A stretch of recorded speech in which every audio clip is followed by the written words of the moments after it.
প্রতিদিন তোমাদের সাথে একটু গল্প করতে আসি, কারণ বেশি তো গল্প করতে পারবো না, কারণ আমাদের এফবি তো টাইম বেঁধে দিয়েছে। আর রোজই দেখো আমার এই একটা জায়গায় এসেই আমি কথা বলি। হ্যাঁ গো, আমি তো বাড়ি থেকে খুব একটা বেরোই না, তো ওই জন্যে এখান থেকেই তোমাদের গল্প বলি। তো কালকে যে গল্পটা বলছিলাম সেটা হচ্ছে আমার দাদুর গল্প আর আমার দুই ঠাকুমার গল্প, একটা আমার নিজের আম্মা আর একটা বড় ঠাকুমা। আমার দুই পিসির, বড় পিসি আর মেজো পিসি, দুই পিসির বিয়ে হয়েছিল বাংলাদেশে। খুব বড় করে আমার দাদু তাদের বিয়ে দিয়েছিল, কিন্তু বড় ঠাকুমার একটু জেদি ছিলেন। উনি তো ওনার একমাত্র মেয়ে মানে আমার রানী পিসিকে অত তাড়াতাড়ি বিয়ে দিতে চাননি। তার জন্যে আমার রানী পিসি আর আমার সেজো পিসি আর ছোটো পিসি সবার বিয়ে হয়েছিল কিন্তু ভারতে। তো আমার দাদু দুই মেয়ের তো বাংলাদেশে বিয়ে হয়েছিল, ওখানে গুহ পরিবারে হয়েছিল আমার মেজো পিসির বিয়ে, আর ঘোষ পরিবারে হয়েছিল আমার মানে বড় পিসির বিয়ে। আর আরেকজনও পিসি ছিল আমার, সেটা হচ্ছে মনু পিসি। তো মানে টোটালে হচ্ছে আমার পাঁচ পিসি নিজের। আর মনু পিসির কথা কালকে বলতে ভুলে গেছিলাম, বাবার কাছে বকা খেয়েছি জানো তো। আমার 5টা পিসি আমার নিজের, আর একটা পিসি আমার সৎ পিসি। মোট 6টা মেয়ে আর আমার বাবা একটাই ছেলে, তাহলে কত আদরের ভাব। তো মনু পিসিরও কিন্তু বিয়ে হয়েছিল, মানে বাংলাদেশেই মনু পিসির বিয়ে হয়েছিল।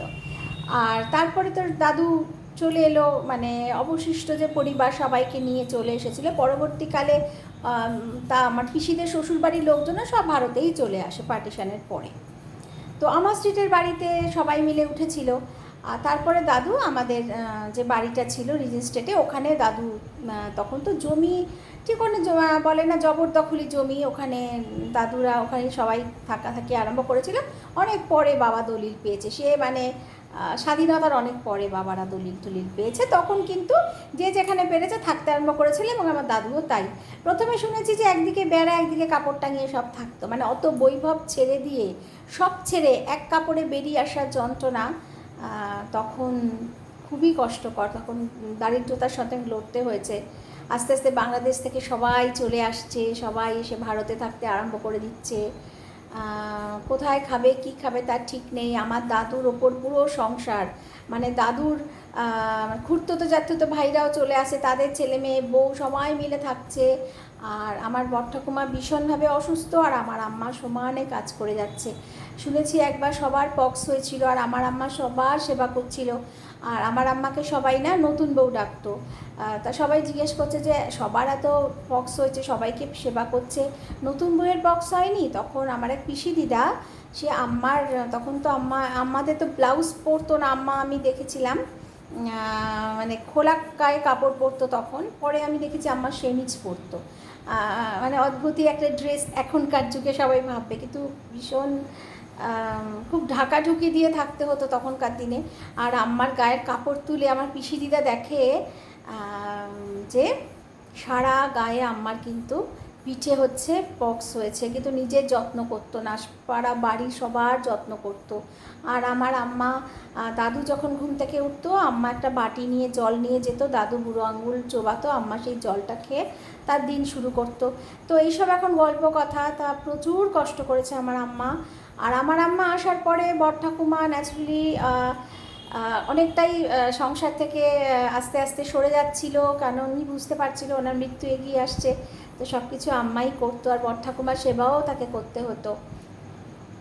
এইবারে একদিন মানে বড় ঠাকুমাকে তো হসপিটালে ভর্তি করা হলো, অবস্থা খুব খারাপ ছিল। আর দাদুরা এসে উঠেছিল আমার স্ট্রিটে বড় ঠাকুমার এক ভাইয়ের বাড়িতে। সবাই এসে তখন উঠেছিল, তারপর আস্তে আস্তে আমাদের যে স্টেটের বাড়িতে তখন সবাই শিফট হতে শুরু করে। কিন্তু বড় ঠাকুমা যেহেতু কলকাতার কাছে আমার স্ট্রিট, তখন ওখানেই বড় ঠাকুমা থাকতো, আর আম্মারা সবাইকে নিয়ে থাকতো আমাদের এখানে রিজেন্ট স্টেটের বাড়িতে। এবারে বড় ঠাকুমার হসপিটালে ভর্তি, আর বাড়িতে সকল সবাই খেতে বসেছে, আম্মা খেতে দিচ্ছে। আর আমার 5টা পিসি আর মনু পিসি বাংলাদেশেই ছিল। মনু পিসি শ্বশুরবাড়ি এখানে আসেনি, ওখানেই তখন ছিল। তখন আমরা সবাই মানে খেতে বসেছে আর কি। তখন আমার বড় ঠাকুমার ভাই এসে খবর দিয়েছে, মেঘলাল ওনার নাম ছিল, মেঘলাল খবর দিয়েছে যে বড় ঠাকুমা মারা গেছে। তো আমার ঠাকুমা কথাটা শুনেছে। এবারে আমার ঠাকুমা আমার বাবাকে ইশারা করছে যে, কারণ বাবাই তো সম্পর্কে ছেলে হয়, যে তুমি ওঠো। বাবাও তখন ভীষণ ছোট, মানে বাবার তখন 5 বছর বয়স। তখন বাবাকে ইশারা করছে যে ওঠো, তুমি খাওয়া ছেড়ে ওঠো, উঠে এবারে যেতে হবে শ্মশানে। কিন্তু আমার দাদু কিছু একটা বুঝেছিল। দাদু তখন নাকি আমার বাবা বলে যে, জানিস তো, বাবা এক ধমক লাগালো, এই কেউ খাওয়া ছেড়ে উঠবে না, সবাই খাওয়া কমপ্লিট করো, মানে খাওয়া শেষ করো তারপরে। তো তারপরে খাওয়া দাওয়া শেষ করে সবাই মিলে গেছিলো। আর শ্মশানে তখন আমার বাবাকে আর দাদু মুখাগ্নি করতে দেয়নি, আমার রানী পিসিই মুখাগ্নি করেছিল। তো এভাবে আমার বড় ঠাকুমার জীবনের ইতি ঘটেছিল। আর আমার আম্মা কিন্তু খুব সম্মান করতো, আর আমার পিসিরাও খুব সম্মান করতো। আর রানী পিসির যখন অনেকটাই বেশ বড়, অনেক বড় রানী পিসি, তখনই মানে বড় ঠাকুমা মারা গেছে, অনেক যুদ্ধে ছিল। আর দাদুও প্রচুর পয়সা খরচা করেছিল বড় ঠাকুমাকে বাঁচানোর জন্য, কিন্তু ক্যান্সার তো শেষ অবধি আর শেষ রক্ষা হয়নি। থাকলে হয়তো বড় ঠাকুমাকে আমি অনেক দিন পেতাম। আমার খুব ইন্টারেস্ট ছিল মানুষটার সম্পর্কে। তো যাই হোক, আস্তে আস্তে তো আর আমার ছোটদি পিসি, মানে আমার ছোটদি পিসি মানে সেই অর্থে আমার মেজো পিসি হবে। তো তারপরে ফুল পিসি, তারপর রাঙা পিসি, তারপর চিনি পিসি। মানে আমার হচ্ছে প্রথম মনু পিসি। মনু পিসি মারা গেছে আমার বাবার জন্মের অনেক আগে। মনু পিসি মারা গেছে। মনু পিসি বাচ্চা যখন হয় তখন মনু পিসির সুতিকা রোগ হয়েছিল। আর সুতিকা রোগ হতে উনি খুব দুর্বল ছিলেন, এবং বলা হয় যে উনি গাভার ঘোষদস্তিদার বংশনার বিয়ে হয়েছিল। যেরকম আমার বাবার বাড়ি নারায়ণ বোস, তেমনি কুলিন আমার বাবার এটা বিশাল ছিল। কুলিন কুলিন করে আমার বাবা গেল। তো ঘোষ বোস গ্রহমিত্র, আমাদের তো সব কুলিন কায়স্ত। তো গাভার ঘোষ দস্তিদারে বিয়ে হয়েছিল সেই জমিদার ফ্যামিলিতে। তো আমি আজকের ডেটে আমি বলি যে উনি অত অসুস্থ ছিল। তো উনি নাকি ওপর থেকে দোতলা থেকে একতলায় নামতে গিয়ে উনি পড়ে গেছেন, এবং সিঁড়ি থেকে গড়িয়ে গড়িয়ে পড়ে গিয়ে ওনার মৃত্যু হয়েছে। আর তারপরে আমার পিসেমশাই ওই শ্মশানেই বসে থাকতো, বসে ওনার মৃত্যু 6 মাসের মাথায় আমার পিসেমশাই মারা গেছিলেন। আর তখন মনু পিসির মেজো দেওরের সাথে আমার সেজো পিসি রাঙা পিসির বিয়ে হয়। তো এরকমভাবে আর কি বিশাল বিশাল সব আত্মীয়তা। বাবা তখনকার দিনে ভীষণ মানে এরকম সবাইয়ের মধ্যে সবাই খুব মিলমিশ ছিল, যেটা এখনকার দিনে কেউ ভাবতে পারবে না। তো মনু পিসি বরিশালেই মারা গিয়েছিল আমার বাবার মানে জন্মের আগে। আর তারপরে ছোটদি পিসির যে মেয়ে আর আমার বাবা, তার মধ্যে 6 মাসের ডিফারেন্স। তো তখন মানে মায়েরও বাচ্চা হতো, মেয়েরও বাচ্চা হতো, এরকম একটা ব্যাপার ছিল। তো কৃষ্ণাদির সাথে আমার বাবার 6 মাসের ডিফারেন্স, এরকম একটা ব্যাপার। তো ছোটদি পিসিরা সোদপুরে এসেছিল, আমার রাঙা পিসি ছিল বেলেঘাটায়। তারপরে আমার ছোটো পিসির বিয়ে হয়েছিল বাগুইহাটিতে। কিন্তু আমার ছোটো পিসিমশাই যেহেতু বিডিও ছিলেন, উনি বিভিন্ন জায়গায় ঘুরেছিলেন। এই বারুইপুর, মানে আমাদের এখানে বিয়ে হয়েছে মানে বারুইপুরের উনি বিডিও ছিলেন, তার নামখানার বিডিও ছিলেন, কাকদ্বীপের বিডিও ছিলেন। তারপরে লাস্ট উনি বারুইপুরে বিডিও হয়ে উনি রিটায়ার করেছিলেন এবং বারুইপুরে বাড়ি করেছিল, যেখানে আমার ছোটো পিসি এখানে আছে বলেই কিন্তু আমার এই বাড়িতে সম্বন্ধ হয়েছিল আর কি। তো আমাদের বাবার বাড়ির বিশাল পরিবার। আর আমার বাবা ভীষণ আদরের, যেহেতু মানে অনেক বোনের একটাই ভাই, আর তার আমি একটাই মেয়ে, সেই অর্থে আমিও ভীষণ আদরের ছিলাম। তো আজ আমার মানে আম্মা কোনো দিনই লুকায়নি বড় ঠাকুমার কথা, বলেওনি। যে আমার হাজব্যান্ডে সবসময় বলতো তোর দাদুর 2টা বিয়া, তোর দাদুর 2টা বিয়া, আমি আর তোর বড় ঠাকুমা ছিল। তো তখনকার দিনে এগুলো ছিল না, এখনকার দিনে তো সব ভাবাই যায় না। তো এগুলো সব আমার বাবার মুখে শোনা। আর আমার দাদু তার যে আমার দাদু একটাই ছেলে, আর আমার 2টো পিসি দিদা। আমার দাদু তার খুঁড়তো জ্যাঠতো ভাই বোনদেরও প্রচণ্ড যত্ন আত্তি করতো, খুবই মানে টেক কেয়ার করতো। এবারে আমার দাদু না ভীষণ শৌখিন মানুষ ছিল। এবারে একটা ইনসিডেন্ট হয়েছিল, যেরকম আমি ভাবি যে কি হতো। আমার দাদু একদিন অফিসে গেছে, আমার দাদু ঠাকুর স্টেটে চাকরি করতো। তো আমার দাদু অফিসে গেছে, আর আমার আম্মা তখন খাট ঠাটগুলো গোছান বিছানার তোলে তুলছিল। আম্মা বিছানার তলা থেকে একটা হুইল পেলো, সেই হুইলে দেখছে যে তখন কিন্তু এই আইনটা ছিল না, কিন্তু এখন আছে, মেয়েদের সমান অধিকার।